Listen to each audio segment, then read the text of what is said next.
Hi, Hi, Amber. How are you? I'm doing great. How are you? I'm doing very well. Pleasure to speak with you. Thank you for taking the time. No, I'm happy to.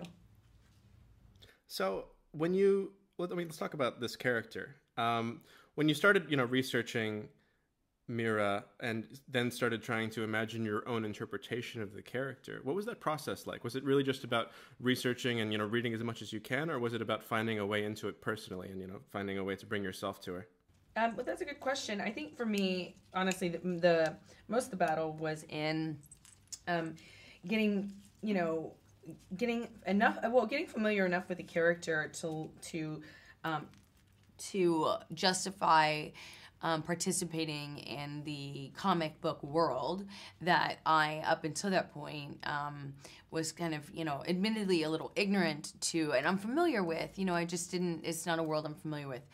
And I thought I had a vague sense or a vague understanding of what I could expect the representation of my character would be based on the vague understanding of the representation I had seen in women in that particular genre, especially.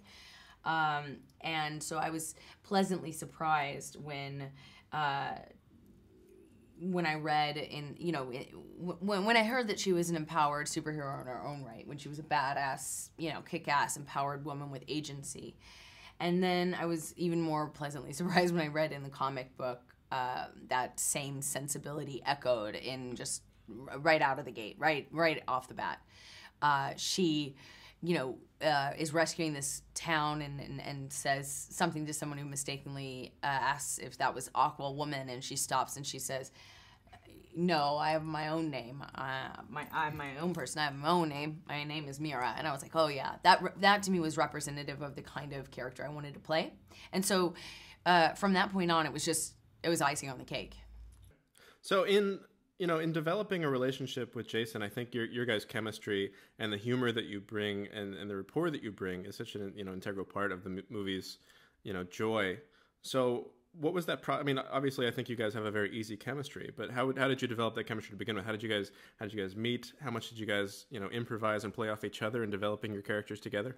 Well, I was lucky to have had time to get to know him when we did Justice League in London. And because even though my part was small in that, it required a lot of training. I was there for a long time. And so we got to know each other and we became friends. We hit it off instantly. Jason and I are very similar in certain ways. We like similar things. We have a similar taste in music and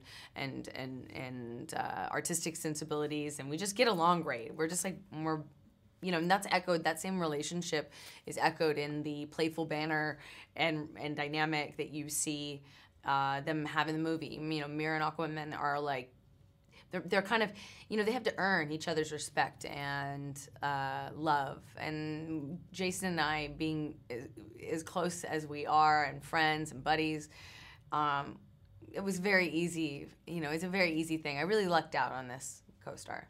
Do you feel that you have a different interpretation and maybe a different feeling towards the superhero world and being a superhero now that you have been? And what's your interpretation now? Of course, I'm so excited to be Mira and play Mira and to be a part of Aquaman because it represents a new take on, and it represents a newer generation, a newer demand, or rather a response to demand that I think we've had for a long time and just been largely ignored, to have a fuller, more nuanced, stronger, more complex, and more motivated representation of women in not only superhero movies but in the entertainment industry as a whole. So I feel Awesome. really proud to be part of it. Awesome. Well, I look forward to the Mirror movie as well. So fingers crossed for Right? Sequel. Thank you.